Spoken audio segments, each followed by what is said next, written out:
Alors écoutez, pour l'instant on n'a pas encore d'horaire précis. Ce qui est sûr, c'est que depuis maintenant une demi-heure, le dispositif policier est plus important, avec notamment davantage d'hommes qui sont présents. Regardez par exemple ceux qui sont en train de discuter devant la maison. On voit une voiture aux vitres teintées s'approcher.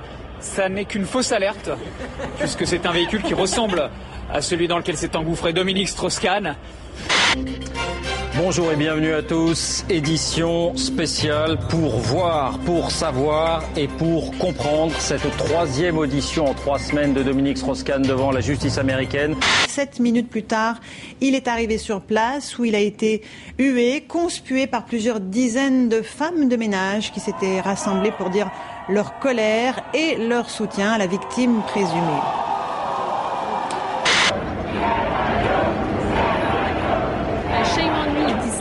Honte sur toi, Dominique Strauss-Kahn. Pour ce qui est de Anne Sinclair qui tient le bras gauche de DSK et lui en fait a les bras complètement ballants quoi. Donc moi l'image que j'ai c'est plutôt un peu baudelairien, c'est l'aveugle qui soutient le paralytique. Même nous, quand on indique notre arrivée dans les chambres, qu'on sonne à la porte, certains clients ne répondent pas. Et puis ils sortent nus, comme ça. Ce n'est pas correct. C'est pour ça qu'on veut la justice. Par amour, vous êtes allé jusqu'à accepter les infidélités de votre conjoint. Vous avez fermé les yeux sur le lourd passé de votre conjoint. Natacha est une ancienne actrice de film X. Elle prétend avoir rencontré Dominique Strauss-Kahn à Paris, il y a 7 ans. Oui, je le reconnais. À l'époque, il avait les cheveux moins blancs. Chaque fois que je te vois, tu me fais pleurer. J'en ai marre, Philippe. Ouais, moi aussi. C'est moi qui génère ça. On est plein, là. On est plein de cul, hein.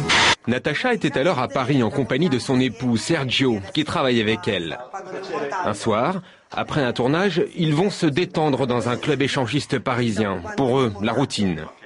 C'est là qu'ils se disent abordés par DSK. Moi, j'ai eu l'impression que c'était un habitué.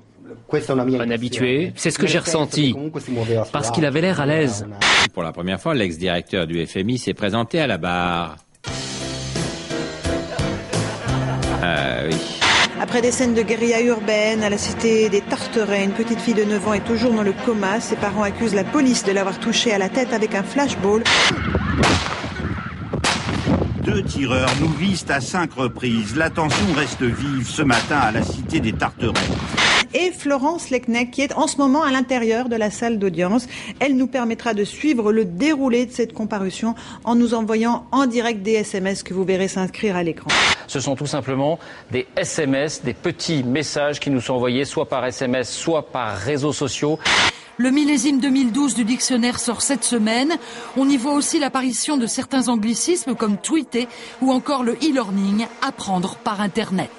Une centaine de journalistes ont pris place dans les places de cette salle d'audience.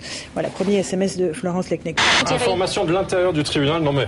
7 places libres pour les proches de DSK au premier rang. Ce sont les informations qui sortent de la salle d'audience.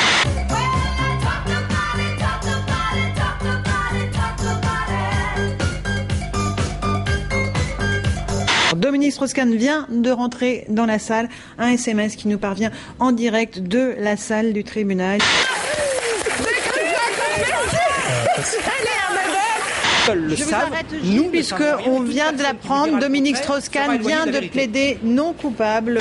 À un moment, me dit-on, Dominique Strauss-Kahn s'est levé d'un air très très grave, mais nos journalistes n'ont pas entendu ce qu'il a dit, et si même il a prononcé un mot.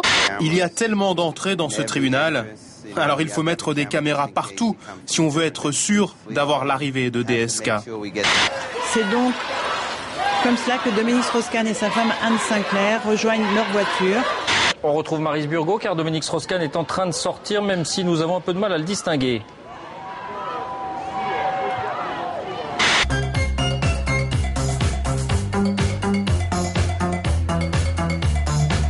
Il a véritablement murmuré, susurré les mots not guilty, au point que les journalistes américains veulent vérifier la cassette, veulent vérifier l'enregistrement parce qu'il n'existe pas d'image de ce moment-là très précis.